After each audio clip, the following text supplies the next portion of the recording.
Hey everybody, what is going on? I am Maximus Rex and this is Big Baby Reviews. Today is JAE LEE Tuesday, so we're looking at the next thing he did for Marvel before moving on to Image. This is his 3-part Spider-Man run, Part 1, Issue 41, cover dated December 1993. So what we typically associate with JAE LEE artwork is pretty much on display on this cover here, right? We've got the rough textures, kind of Bill Sienkiewicz, Simon Bisley-esque proportions, rough-hewn lines, lots of white medium used after for effects and lightning and spider sense and stuff. And sometimes even like just quite quickly and almost in a naive childlike way, you know, even though obviously you can see the basic building block knowledge that he has about composition, anatomy and all that stuff in our two characters here kind of facing off. This stuff is almost, again, childlike, like Sam Keith would do sometimes, right? So, you know, he's really molded a style of his own by melding all these different influences that you can still kind of see, but that eventually really it just becomes his own thing. One thing I want to mention is, yeah, so that gritty textured look that we get here, people forget though that, and we'll see lots of examples in this issue,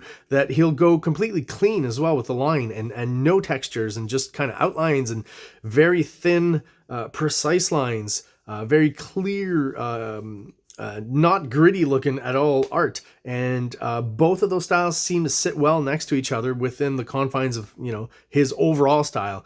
So that's, I think, as going through this issue, that's what I noticed the most. So I'm going to be pointing that stuff out. Good example right here of it that he uses. It's a shot from the inside of the comic, but just this title box image, right, and the contour of it and stuff. I think this contour was retouched because of this, and the lines look a little thicker than they should be, than JAE LEE would have intended, but just that is so graphic and such a great design.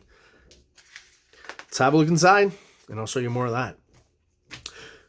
Great establishing shot once again, the Image style vertical, right, but not the head-on shot. He's still got a 2-point perspective kind of going there, but there's no way he actually drew that out.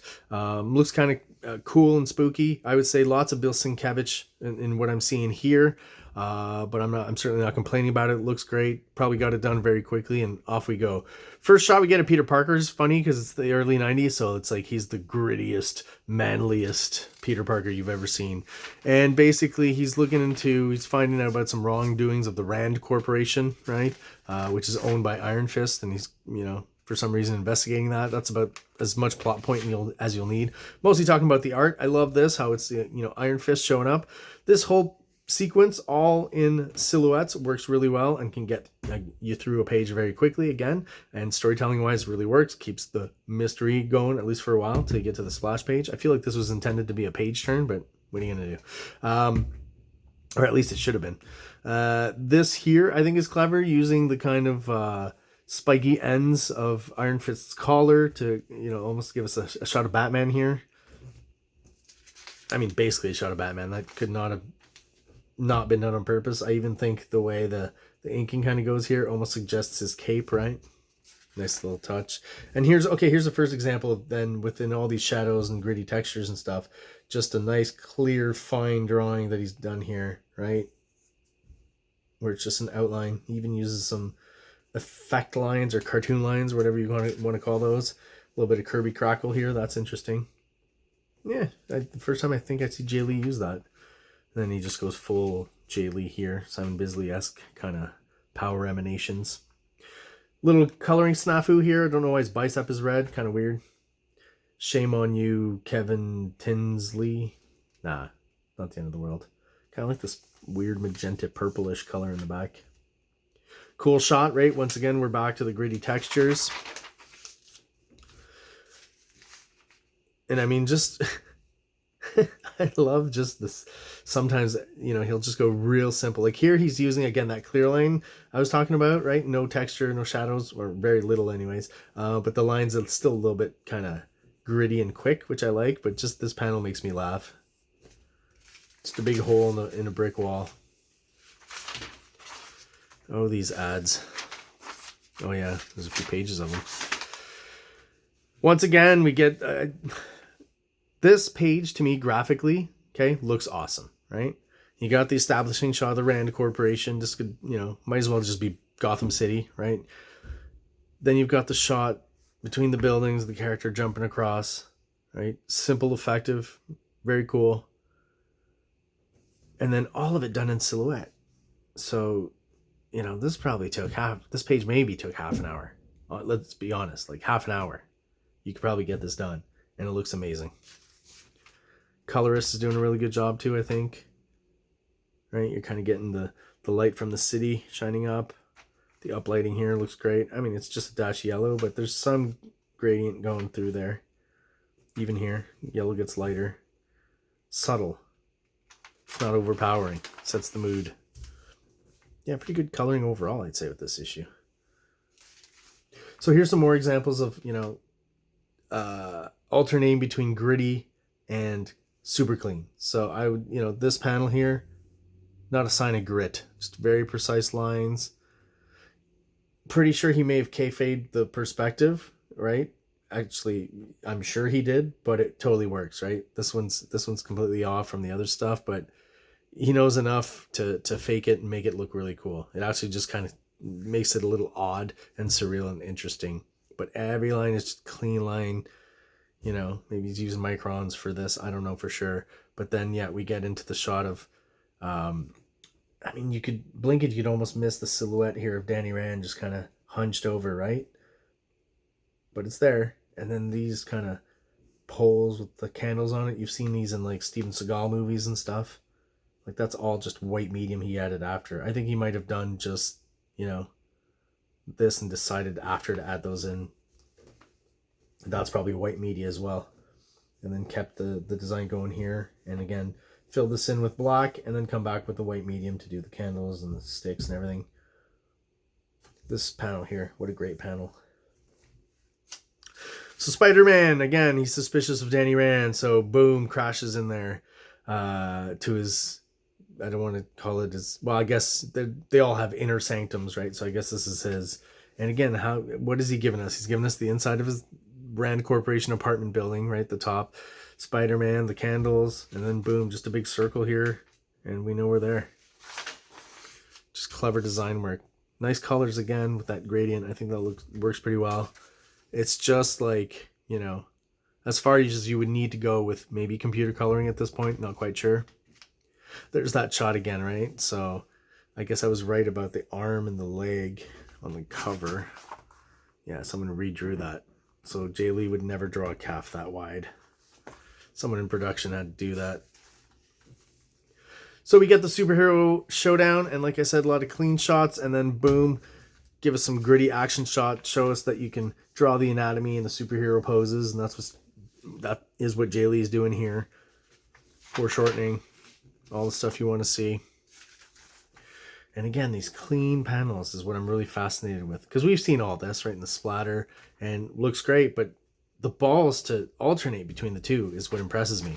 This panel too, he's using that same technique he had with Spider-Man. He's having to do just a few little things to define the form a bit, you know. So come in here, he's not quite just doing a contour, but it's just simple and elegant, really works. And I feel like this is the kind of stuff he evolved towards for a while, and eventually, you know, the stuff he's doing now still has kind of that elegance, but comes back not quite as gritty, but to some of these gritty shadows and textures that he used to do way back when. His Spider-Man, I mean, maybe he's just too muscular and too wide-shouldered. I would say maybe just bring the shoulders in, but you know, he's kind of doing the McFarlane pose, but with the JAE LEE and the Mignola shadowing. Love this profile shot of Iron Fist here. The hands are just so gritty and beaten up, right? He's always punching stuff. The neck muscles, all these textures everywhere. I think that just looks awesome. So of course they fight, but they come to a resolution. But I guess in this case, it's kind of a double cross by Iron Fist. But again, the minimal backgrounds. Like we talk about Rob Liefeld doing no backgrounds, but just JAE LEE just does enough, right? Just, okay, he's fallen off a building. It's obvious, we know. Oh, some gargoyles here, right? Swings back on top of the building where there's, you know, you don't have to draw the whole sign that says, I guess, Rand Corporation, right? That would make sense because that's where they are. So just RA gives you enough information. He's kind of guessing at the metal structure behind there, right? And those are just lines that suggest things holding up the letters, but they make no sense if you really pay attention. What a great panel. This just is odd. I'm not quite sure what that is. Dinosaur ribs or something. Yeah, I'm not quite sure what that's supposed to be. Some sort of snag trap. Fight continues. Not too shabby. Not too many backgrounds on this page. I will say that. Just enough to remind you where you are. But again, you know, as opposed to when Rob Liefeld does it, there's more energy in these pages, at least compared to Rob Liefeld's modern style. I feel like these poses are more in line with what we would see in 90s Rob Liefeld artwork as well. Talking too much about Rob now. Let's talk about JAE LEE.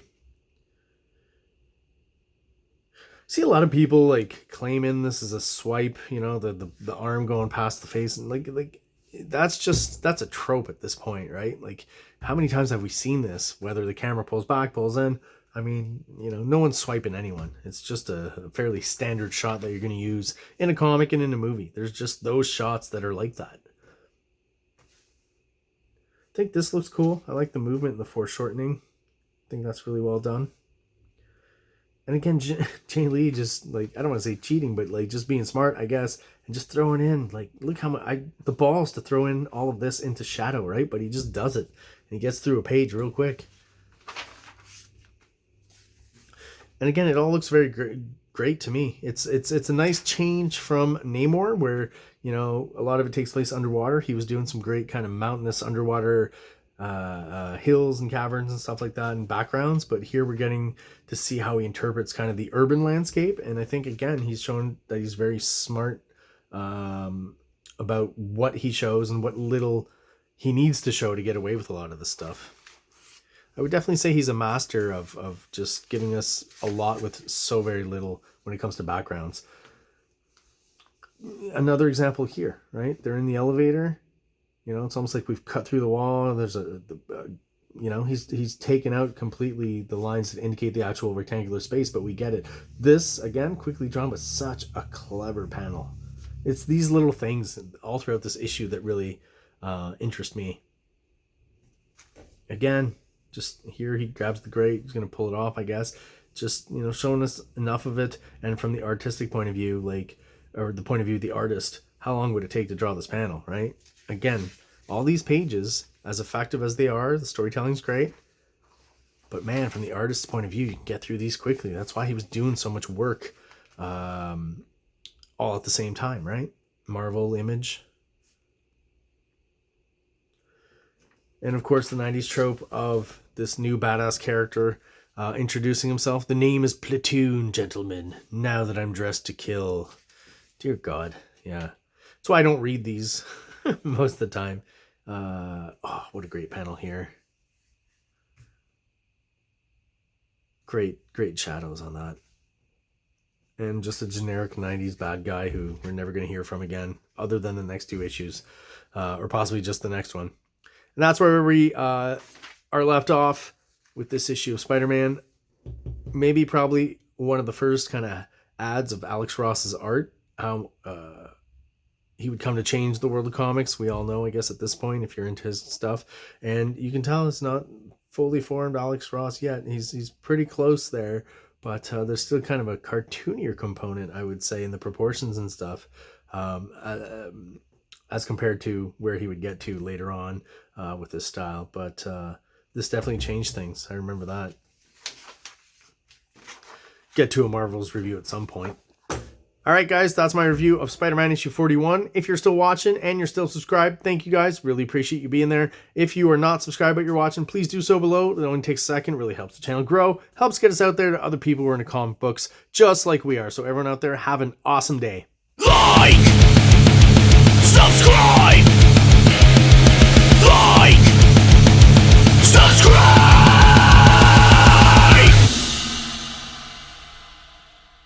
King Comics presents Big Baby, Volume 1, Issues 1 to 13. 204 pages of story and art. King Comics also presents Star Crasher one-shot, 32 pages, cosmic sci-fi surrealist adventure. You can find these fine comics at KingComics.CA, at MaximusRex13 on Instagram, or on Facebook, MaxRex or Big Baby.